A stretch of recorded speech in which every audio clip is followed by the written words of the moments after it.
Hello, hello les amis, bienvenue dans cette nouvelle interview. Alors avant d'aller plus loin, je m'appelle France Drion, j'accompagne les porteurs de projets à générer leur premier revenu avec cette activité qui donne du sens dans leur vie.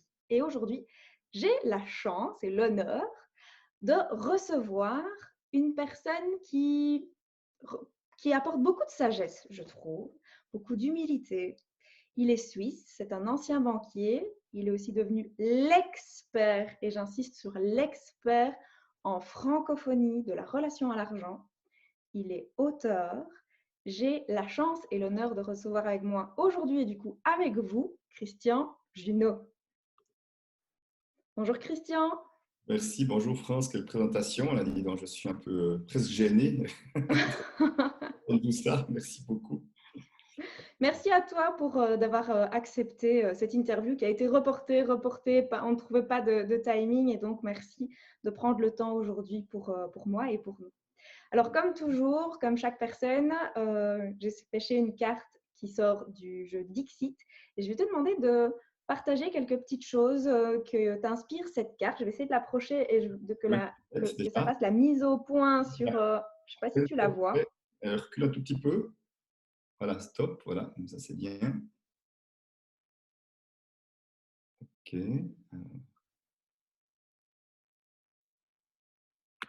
Bien, d'accord, merci. Je vais la laisser là, comme ça tu peux Oui, continuer à d'accord. parler. Alors écoute, bon, je vois différentes interprétations possibles, mais en tout cas, il me semble que ça, qu'il y a quelque chose qui. Je sens de la colère dans cette carte. Je sens de la colère, de vouloir régler des comptes ou régler quelque chose avec le feu derrière, qui est quand même quelque chose qui est fort. Le feu, ça a le côté qui ça brûle, ça consume. En même temps, le feu, je trouve c'est aussi la fascination, c'est la vie aussi, je trouve. Donc il y a vraiment ces deux côtés que je vois derrière. Et puis, en même temps, quand tu vois avec ce marteau, enfin, qui veut taper, cette colère, je trouve que ça me ramène beaucoup à ce que nous vivons là aujourd'hui, en août 2021, à travers tout ce qui se passe. Et on voit, je trouve qu'il y a beaucoup de colère qui est réveillée, chez moi également d'ailleurs parfois, de moins en moins parce que j'essaie vraiment de la voir et d'être plus dans l'accueil des différences, des perceptions différentes, d'être dans l'accueil aussi qu'il y a toute une série de décisions qui sont prises par des gouvernements sur lesquels je n'ai aucun impact et d'apprendre à vivre ça le mieux possible pour justement avoir évité d'avoir envie d'avoir un marteau, je ne sais quoi, et envie de le balancer sous les uns et les autres. Et de rester relié à mon cœur, parce que je vois quand même quelque chose en forme de cœur. Mhm. Et j'aime dire que c'est un chemin, c'est pas toujours facile, je dois dire, c'est un chemin sur lequel je suis en permanence, être relié à mon cœur, et plutôt que laisser l'émotionnel, la réaction prendre le dessus. Bien, merci Christian pour cette interprétation. À propos de cœur, comment t'en es arrivé là à devenir l'expert de la relation à l'argent? Mhm. Oui, je suis, ça veut dire je suis d'une certaine manière au cœur de mon excellence à cet endroit-là. Euh, enfin, je ne vais pas répondre tout à fait dans l'ordre à ta question, euh, mais il y a une chose que je vois particulièrement, c'est que quand j'ai animé sur toutes sortes de thèmes en lien avec l'humain, et quand j'anime sur ce thème en particulier, je sens que ça vibre de tous les côtés chez moi. Voilà. Je me sens vraiment pleinement à ma place. Et pour moi, ça fait partie de le cœur grand ouvert, justement, ça fait partie de ces signes qui ne trompent pas, que je suis au bon endroit. Alors, je suis arrivé là pour deux raisons principales. La première, c'est que j'ai eu la chance de connaître Peter Koenig, qui est un Anglais qui vit à Zurich, qui a fait des années de recherche sur ce thème de la relation à l'argent dans les années 80-90. Et je l'ai connu, moi, en 2006. Et après, j'étais son organisateur. Donc, je l'ai fait venir plein de fois en Suisse francophone. Et puis, à force de suivre tous ces ateliers, eh ben, je me suis comment dire ça, imprégné de sa manière de faire, sans que ce soit un objectif en tant que tel. Jusqu'au point, il m'a dit, c'est bon, Christian, tu peux faire ça à ma place, en tout cas, voilà. En tout cas, dans cette région-là. Donc, ça, c'est le premier aspect. Et puis, un deuxième aspect qui est tout aussi important pour moi, c'est que moi-même, j'avais une relation à l'argent très compliquée. J'ai gagné plus d'argent que la moyenne, j'avais vraiment d'excellents revenus. Et pourtant, j'avais une grande peur de manquer et pourtant j'étais stressé avec l'argent. Donc, l'argent était un sujet compliqué, un sujet source de stress aussi chez moi. Et d'avoir pu, je dirais en tout cas, largement pacifier cette relation à l'argent, fait que quand j'ai perdu mon job en 2009, que je me suis mis à mon compte début 2010, j'étais pourtant avec une feuille blanche, avec zéro revenu planifié, j'avais pas de clients, enfin voilà. J'étais extrêmement serein et tranquille. J'étais sûr que ça allait marcher. Et si tu veux, d'avoir fait ce pas-là, je me suis dit, waouh, si moi je peux le vivre comme ça, il y a tellement de gens qui aspirent à vivre quelque chose qui a, ben, tu le vois toi-même à travers cet accompagnement, hein, quelque chose, des gens, quelque chose qui a du cœur, quelque chose qui est plus en lien avec leurs valeurs. Et l'argent est un gros frein, un blocage. Je me dis, mais ce serait ce parcours que j'ai pu faire moi-même, ce serait tellement bien que d'autres puissent le faire. Donc, ça a vraiment donné du sens aussi pour moi à animer sur ce thème-là. Est-ce que tu as aussi un exemple de personne, et c'est ce que j'aime aussi avec toi, c'est cet exemple de personne où tu étais banquier, tu avais une situation qu'on pourrait dire très confortable, en tout cas vécue de l'extérieur. Tu nous exprimes que tu gagnais certes beaucoup d'argent, mais dans un certain sens, tu n'étais pas en paix avec l'argent. Puis tu as été licencié et tu as été la première personne.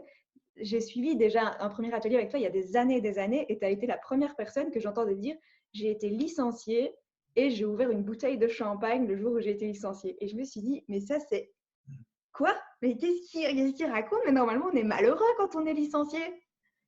Oui, bah, en tout cas, c'était le cas de la plupart de mes collègues qui ont été licenciés le même jour que moi. Et au fond, si tu veux, c'est là, je trouve que la vie peut être merveilleuse, même si on ne le voit pas toujours, hein, le bien fait, plutôt bien fait en tout cas. C'est dans le sens que pour moi, c'est arrivé au bon moment. C'est arrivé au moment où j'étais prêt, j'étais mûr. C'est arrivé 2 ans, 4 ans, 5 ans avant. Je ne pense pas que j'aurais une bouteille de champagne, ça va sûrement générer un peu de stress. Mais là c'était comme si voilà, quelque part, la vie me donnait un coup de main, un soutien. Et d'ailleurs, c'est vrai que j'ai écrit à une bonne partie, au moins une centaine de collègues de la banque, à mes amis et familles, pour leur expliquer ce que je vivais, leur dire à quel point je trouvais que c'était bien, que je voyais ça comme une chance. Mais mes collègues, tu n'imagines pas le nombre de retours que j'ai eus. On n'imaginait pas que c'était possible de vivre un licenciement comme ça. Je disais, moi, j'ai beaucoup donné, j'ai beaucoup reçu. Pour moi, la balance est équilibrée, il n'y a pas d'injustice. Voilà, tout est juste, tout est OK comme ça. Je pars vraiment en paix. Et j'ai d'ailleurs fait de belles fêtes à la banque. Alors, la plupart sont partis par la petite porte. J'ai dit, c'est exclu. Je ne partirai pas par la petite porte.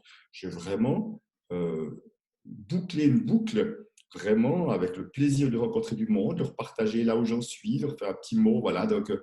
Donc j'ai vraiment bien vécu ça parce que j'ai vraiment fait les choses, je trouve, d'une manière qui avait du sens. Tu dois vraiment fermer une porte pour pouvoir en ouvrir une nouvelle, en quelque sorte. C'est un beau témoignage. C'est pour ça que j'ai voulu revenir dessus parce qu'il y a beaucoup de personnes qui, justement, ont une petite sentent que c'est plus juste pour eux où ils sont. Et parce qu'on croit qu'il faut vivre mal un licenciement, on accentue ce poids. Et toi, je trouve que justement, par ton explication, en fait, moi, ça m'a ouvert à l'idée qu'en fait, on pouvait être un licencié heureux et soulagé. Oui. Donc voilà, c'est très chouette, en tout cas, de partager sur ça. Pour revenir sur ton parcours, est-ce que tu avais déjà commencé les ateliers avec Peter Koenig avant d'être licencié, ou ça fait partie des choses que tu as commencé du coup en cours de route? Alors, donc j'étais son organisateur déjà avant. Oui.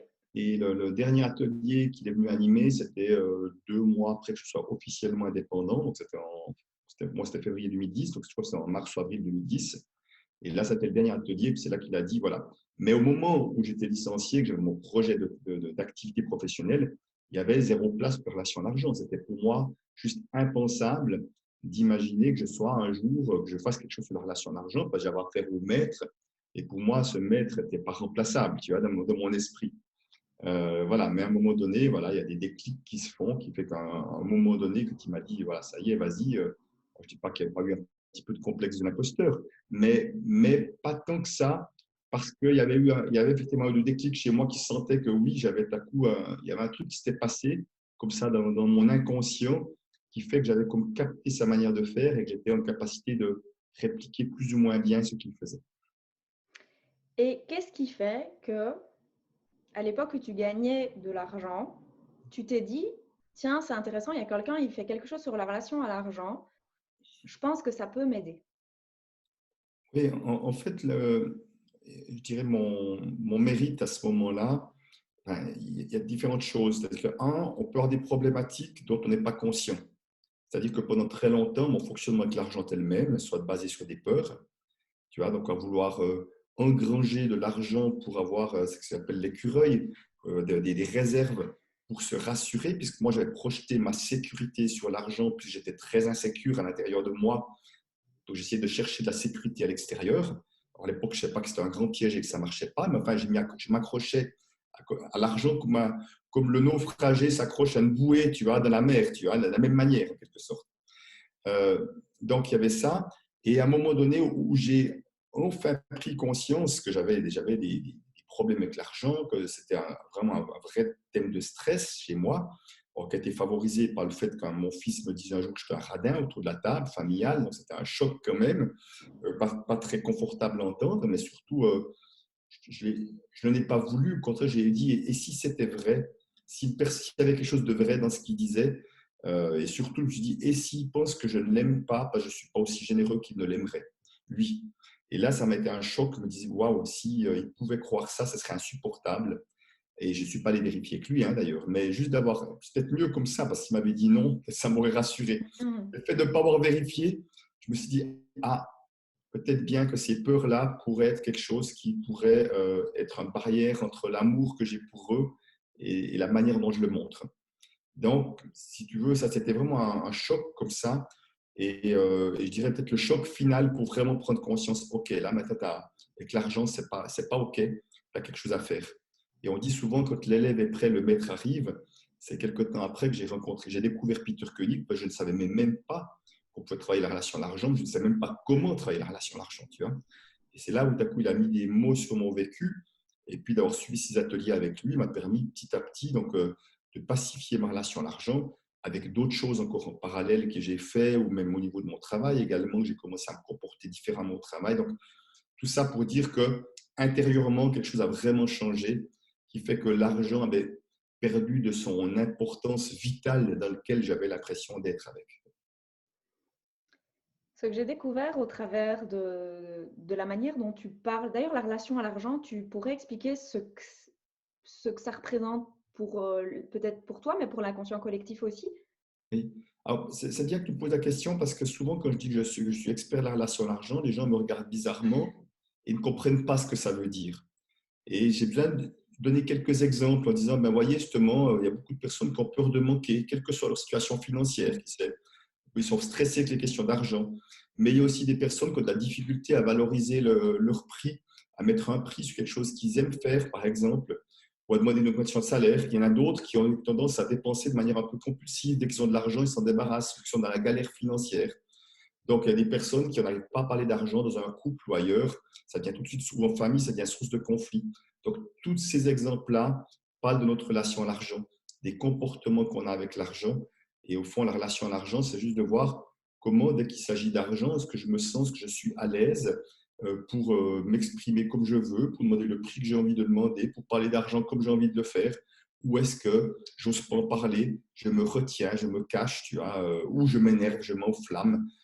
Voilà. Donc ça, au fond, on a tous une relation à l'eau, on a tous une relation à la nourriture, on a tous une relation à notre religion qui est différente, à notre pays qui est différente, et on a aussi tous une relation à l'argent sans exception. Et souvent d'ailleurs, dans notre, je vais parler pour moi, mais en tout cas, j'ai un peu l'impression que c'est pareil dans d'autres familles, c'est que l'argent est souvent tabou. Et c'est déjà une des relations à l'argent, c'est ce côté, on ne parle pas. Et puis tu dis, ça peut créer des conflits. Moi, j'entends, quand j'étais salariée, j'ai été salariée pas très longtemps, mais j'ai quand même été salariée un petit peu, on ne peut pas parler des salaires. Ça se fait pas. C'est toutes des choses comme ça qu'on entend et qu'on se dit, bah oui, c'est normal. Moi, mes parents, ils disaient pareil. Bah, c'est pas pour autant que c'était normal avant, que ça doit continuer à être une norme. C'est aussi ce que tu nous apprends, que ce qui a été fait avant peut être déconstruit aussi pour être plus serein, plus posé. Oui, c'est un thème très, très tabou. D'ailleurs, combien de personnes connaissent le salaire de leurs parents, d'ailleurs, aussi, hein?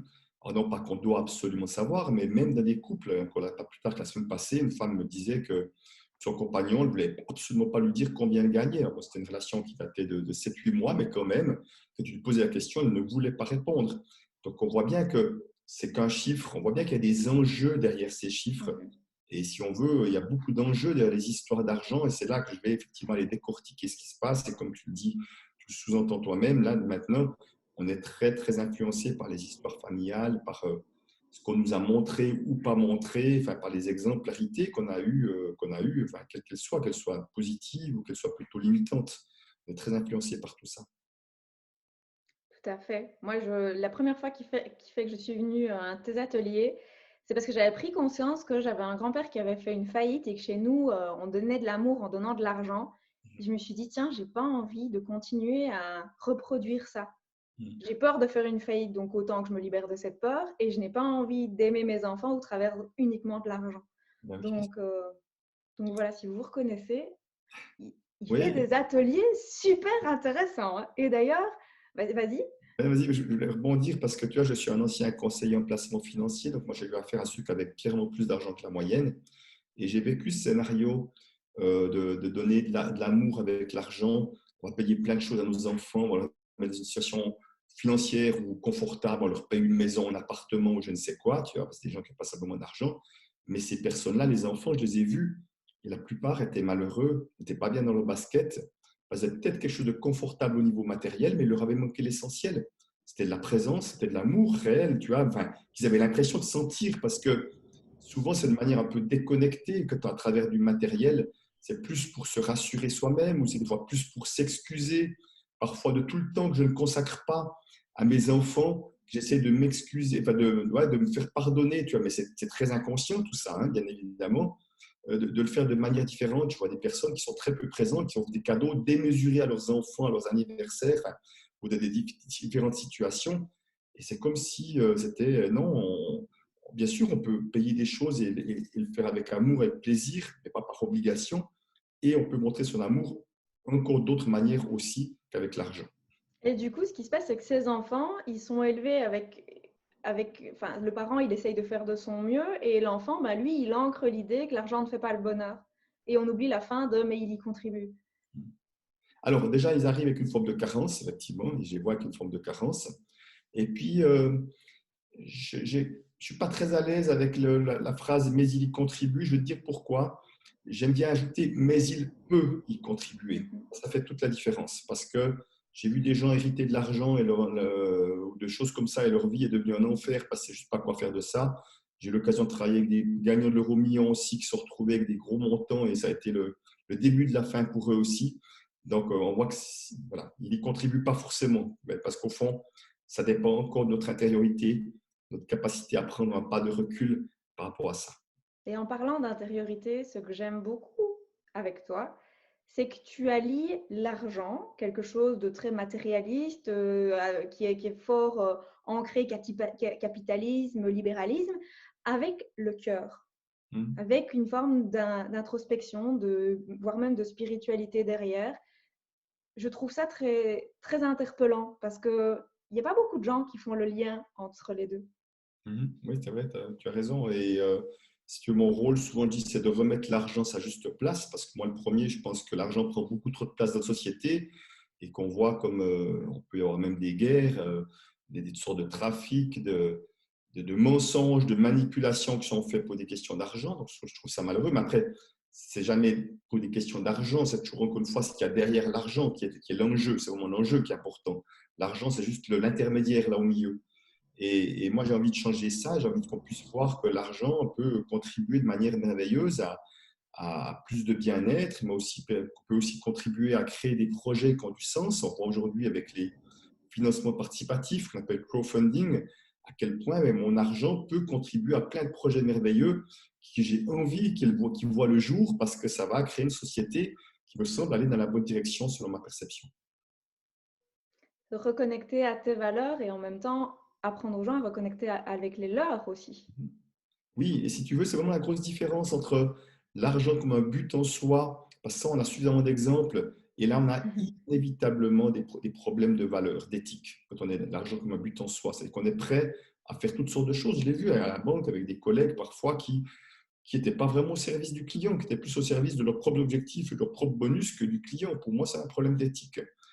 Donc, c'est vraiment là l'argent but en soi et l'argent comme une conséquence. Et c'est ce que je dis à mes clients, c'est mais concentrez-vous sur comment vous pouvez contribuer le mieux possible à amener quelque chose de positif à vos clients Et si pour autant vous avez un peu déblayé votre relation à l'argent, parce qu'il faut en faire peut-être un petit peu de chemin si c'est embourbé, en tout cas aussi le tuyau du recevoir est bloqué, eh ben, une fois qu'on a fait en tout cas un début de chemin, eh ben, d'un coup l'argent va être la conséquence, une conséquence juste, enfin, une conséquence parmi d'autres bien évidemment, mais logique, je vais dire, et normale, voilà, juste comme quelque chose qui circule. C'est très intéressant parce que quand on est dans le milieu, enfin moi je le vois par rapport à tous ces gens qui ont envie de changer de projet et très souvent on va acheter une formation. Je prends l'exemple des formations en ligne où on nous fait croire que sur le web on peut devenir millionnaire ou gagner très rapidement et très facilement de l'argent. Et l'argument de vente est d'ailleurs, leur argument de vente est d'ailleurs la rémunération à la clé que les gens vont avoir. Et en fait, ce que tu dis là, c'est tout l'inverse. C'est comment est-ce que dans notre désir de contribuer, en apportant de la plus-value aux personnes, tu me coupes si je me trompe, hein, en apportant de la plus-value aux clients, on a cet échange d'argent qui revient, qui est de la rémunération, contrairement à l'idée de vouloir gagner, gagner, gagner au détriment du qualitatif qui est derrière et de la plus-value pour le client. Oui, je te rejoins. Comme je disais, pour autant qu'on a un peu déblayé sa relation à l'argent, bien évidemment, c'est comme ça que ça fonctionne même très bien. Mais c'est vrai que sur Internet, on va voir beaucoup de publicités, de trucs où on va mettre l'argent en premier. Vous pouvez regarder tel et tel qui, dès le premier mois, a gagné X milliers d'euros de machin avec très peu d'heures par semaine. Enfin, on fait miroiter des choses et au fond, qu'est-ce qu'on fait miroiter? On fait miroiter la solution aux personnes pour sortir de leur propre prison. Le propre prison qui sont l'emploi qui ne me convient plus, mais souvent nos propres prisons, ce sont nos peurs. Ce n'est pas l'emploi qui ne me convient plus, c'est ma vraie prison, et c'était la mienne pendant longtemps, c'est la peur qui m'empêche de sortir. Moi, j'étais dans une prison dorée parce que bien payée, mais j'avais oublié une chose, c'est que la clé, elle était à l'intérieur de la porte, elle n'était pas à l'extérieur. Donc ici, c'était qu'à moi, ça dépendait que de moi de sortir de cette prison-là. Donc, si tu veux, moi-même, je me souviens qu'une fois, j'ai fait du marketing de réseau en 2004. Mais c'était déjà parce que j'étais licencié en 2009, donc je m'ennuyais déjà. Donc, j'étais vraiment, je sentais que j'aspirais à d'autres choses. Et je cherchais, alors j'ai rien contre le marketing de réseau en tant que tel, parce que ça peut aussi être fait avec éthique ou pas, bien évidemment. Mais je cherchais aussi une porte de sortie et je cherchais aussi des revenus pour me rassurer. Mais au fond, aussi longtemps que j'ai besoin d'être rassuré, c'est qu'il y avait encore trop de peur à l'intérieur de moi et que même si ça avait marché, parce que j'ai vu des personnes très bien payées comme salariés, le jour où ils arrivent à la retraite avec une excellente retraite, ils étaient toujours en train de calculer comme salariés, même que leur retraite suffisait largement, ils étaient toujours en train de calculer comme retraités. Donc la peur restait toujours. Donc c'est pour ça que on veut chercher avec de l'argent à se rassurer, mais si on ne traite pas la peur, peut-être qu'on va faire ce qu'on aime, mais on va être stressé ou surstressé, comme j'en vois malheureusement, parce que les problèmes d'argent, les peurs de l'argent sont toujours présentes, même si j'ai suffisamment de revenus. Donc, c'est pas, l'argent ne va pas compenser la peur, encore une fois. Ça peut amener du soulagement. Le soulagement, c'est cette bouffée d'oxygène où j'ai un peu moins peur à un moment donné, mais la peur revient très vite au galop tant que je ne l'ai pas traitée. Et donc, c'est super. Je reviens sur le fait que moi, je ne me rendais pas vraiment compte de l'intérêt avant de faire mon premier atelier, comme j'ai dit il y a quelques années, de suivre la relation à l'argent. Et ici, j'ai encore mis, donc je reviens d'une semaine de stage avec toi, et j'ai encore mis plus de conscience sur l'importance qu'elle peut avoir, même dans notre vie de tous les jours. Parce que finalement, la relation à l'argent, c'est tous les jours. C'est quand on se connecte, c'est quand on fait un paiement, c'est quand on fait un virement, c'est quand on reçoit de l'argent, c'est quand on demande son prix, quand on propose ses accompagnements à un client.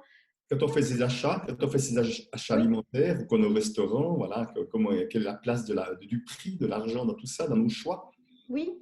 Et puis parfois, enfin, je veux parler pour moi, j'ai eu une période de ma vie qui a été très compliquée financièrement. Et donc, j'ai pris l'habitude de regarder le plat pas trop cher quand on va au restaurant et de me rendre compte que là, j'ai plus du tout ce problème-là. Enfin, j'ai plus de soucis financiers. Par contre, ça m'arrive encore par moment de ne pas choisir le restaurant parce que je rêve, j'adore ce restaurant-là, mais de regarder quand même le prix. Ah ben ça, je pense que oui, ok, c'est sa juste valeur. Et je me dis, mais c'est pas juste, c'est pas, je suis plus dans le plaisir de partager le moment. Je mets de l'importance sur un prix sur un chiffre, comme tu dis, parce que finalement, c'est que des chiffres, sur un chiffre, sur une carte, alors que peut-être qu'il y a un truc qui me fait kiffer, qui coûte 2 fois plus cher.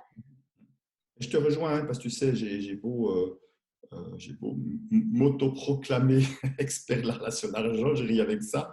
Voilà, l'étiquette que je me suis donnée, qu'il y a des vieux réflexes qui restent. C'est l'histoire du restaurant. C'est vrai que parfois, je me surprends à regarder la colonne des prix, tu vois, d'une manière. Tu vois, c'est vraiment des vieux réflexes qui sont là. Et je m'amuse maintenant avec ça, mais pour dire que ça devient, j'appelle du fine-tuning, petites choses. Et là, je reviens du marché. J'étais au marché juste avant qu'on se parle. Et je me souviens, je me suis fait la réflexion en me disant, mais au fond, il y a toute série de produits, je les paye certainement plus cher que dans le supermarché du coin qu'on a. Enfin, ce n'est pas un supermarché, pas si grand que ça, mais quand même, la grande enseigne. Mhm. Mais au fond, qu'est-ce que je suis content de contribuer à ces petits producteurs-là, Tout plutôt à qu'à ces fait. grandes enseignes dans lesquelles je n'ai pas de sympathie particulière. C'est pratique et tout, c'est près de chez moi, là, c'est un peu plus loin. Mais j'ai vraiment du plaisir à pouvoir voilà, échanger de l'argent avec eux en direct, effectivement. Donc, je me dis, ben ça a du sens. Ça, c'est intéressant d'aller mettre du sens aussi dans la manière dont on achète. Et m'as rappelé aussi, tu nous as rappelé, parce que c'était pas à moi que tu le disais, c'était à tout le monde, tu nous as rappelé aussi le fait qu'en tant que, si même on a l'impression qu'on a un petit colibri sur la Terre, c'est qu'à chaque fois, si on est vraiment dans cette dépense, mais qu'elle est alignée avec nos valeurs, ben, aussi infime soit notre petite prise de conscience et notre petit effort d'aller peut-être chez le producteur, eh bien, on contribue à un monde qui nous correspond. Je suis d'accord avec toi. D'ailleurs, c'est pour ça que j'encourage toujours mes clients potentiels à dire si vous voulez acheter mes livres, achetez dans les librairies peut-être plutôt qu'Amazon, pour prendre cet exemple-là, parce que vous contribuez à. En fait, c'est là où je dis que l'argent est un bulletin de vote. À chaque fois que j'achète un livre dans une librairie, à travers l'argent, mon acte d'achat, je suis en train de dire je vous encourage à continuer à ce que votre business fonctionne.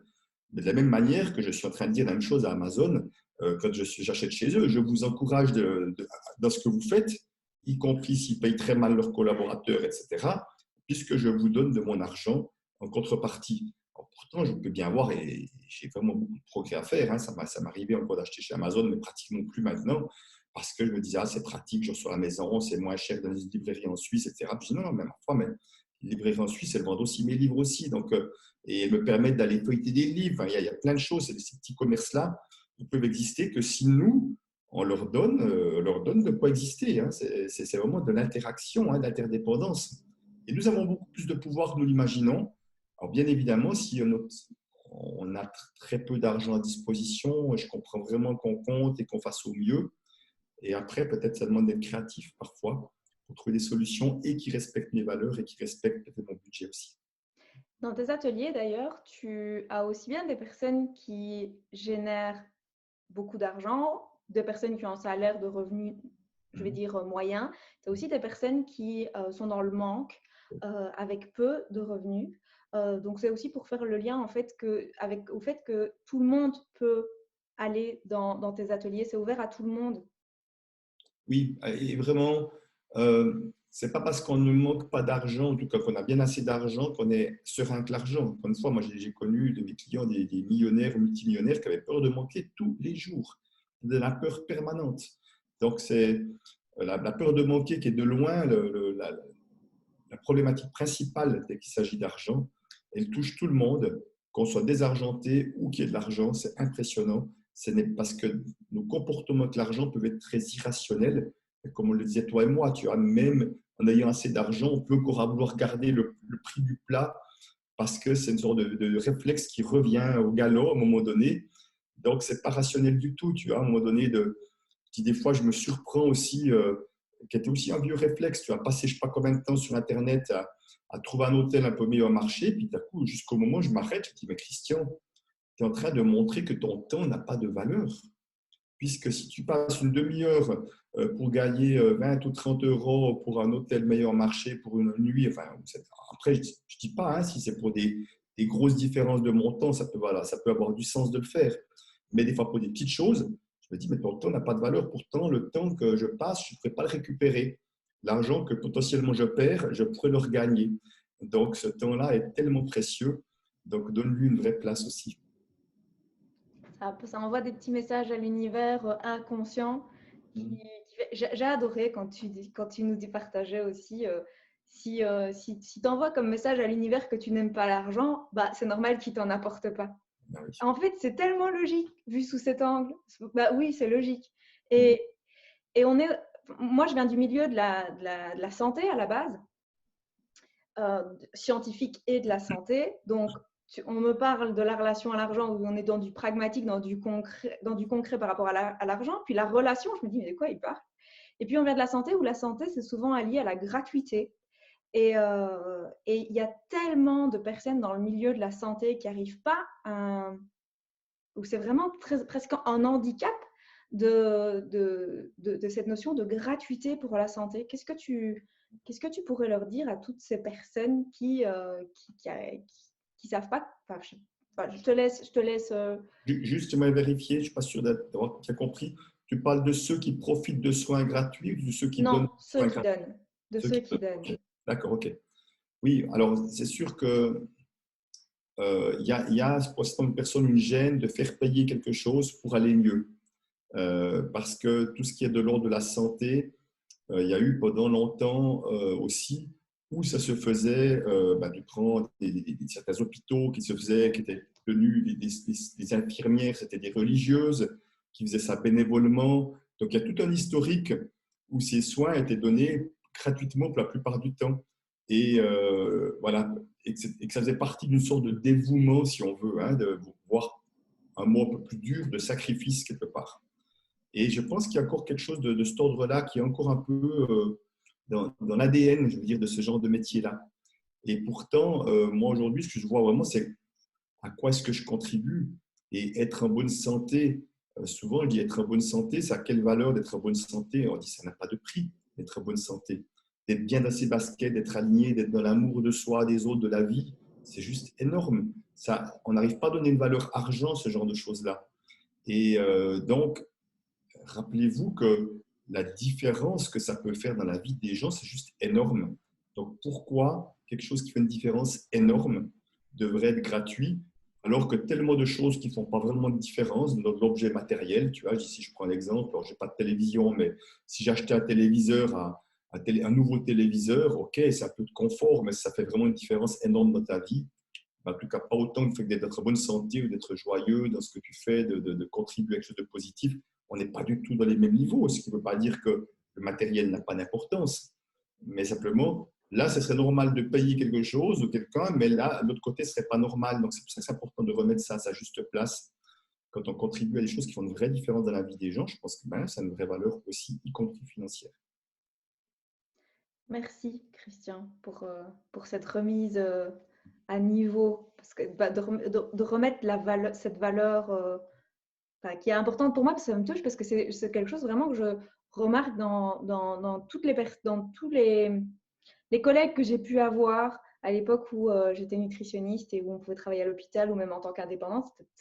La relation à l'argent et à augmenter ces prix est vraiment complexe chez un nombre incalculable de personnes.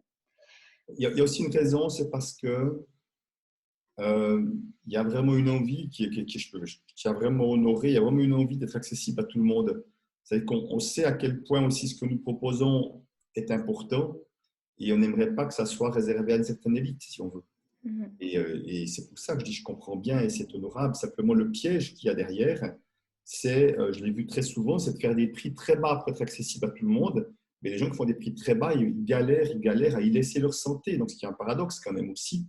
Donc, c'est aussi, là aussi, on peut voir comment on peut être créatif pour pouvoir donner des accès aux uns et aux autres, mais sans s'oublier au passage.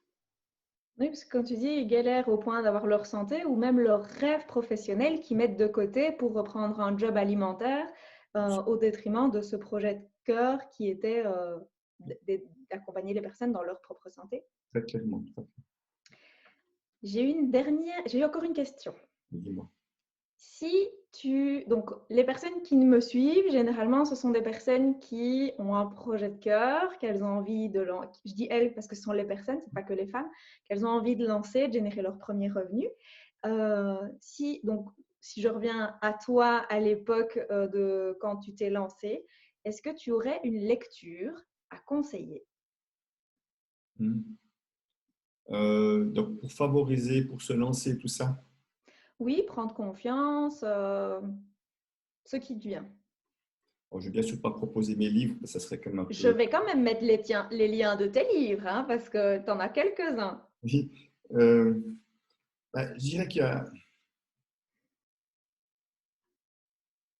J'ai la peine à donner un livre. Moi, je vais parler peut-être des livres qui, moi, m'ont inspiré. Peut-être je vais parler de ça, C'est ça. peut-être. Même si ce n'est pas des livres qui sont directement en lien avec le business, mais qui sont comme en lien avec quelque chose qui est pour moi extrêmement important, qui est même essentiel. C'est le lien à l'invisible, à ce qu'on peut appeler la spiritualité. Chacun met les mots qu'il veut. Mais pour moi, je suis de plus en plus… C'est de plus en plus évident. Je veux dire que de toute manière, tout ça se passe de manière invisible. C'est-à-dire que c'est pas plus tard que hier, ma fille qui est indépendante me disait ah, mais j'arrivais pas à vendre une prestation parce qu'au fond, je trouvais un peu cher. Et à un moment donné, quand ma coach m'a aidé à dire mais remets de la joie et de la valeur dans ce que tu mets, elle me dit j'ai fait un petit travail intérieur pour voir la contribution et les inscriptions sont arrivées toutes seules d'une manière incroyable. Donc, on voit à quel point c'est de l'invisible puisque les gens ne savent pas qu'elle a fait un travail intérieur. Donc, voilà. Ça pour dire que je reviens au livre. Ce côté invisible, il y a deux livres qui étaient très marquants pour moi et qui m'ont vraiment aidé à mettre de la conscience et à comprendre à quel point il se passait des choses de cet ordre-là et que ça valait la peine d'y intéresser. Un, c'est La prophétie des Andes C'est de le James livre que je lis pour le moment. Je regarde maintenant, il n'est pas à côté de moi. voilà, que j'ai lu 2 ou 3 fois, je pense. Et puis un autre que j'ai lu 2 ou 3 fois aussi, c'est Conversation avec Dieu de Neil Donald Walsh. Alors Dieu, vous pouvez en mettre un autre mot à la place de Dieu, enfin voilà. Et qui a été aussi très parlant aussi et qui m'a aussi permis de voir que moi aussi je peux me connecter à plus grand, poser des questions et laisser des réponses émerger aussi. Donc cette connexion, comment je peux être connecté à l'invisible tout en ayant les pieds bien dans la matière également. Donc il ne s'agit pas bien évidemment de s'échapper, de s'enfuir, mais c'est de vraiment mettre la puissance des deux ensemble. Et pour moi, ces 2 livres m'ont beaucoup aidé à cela.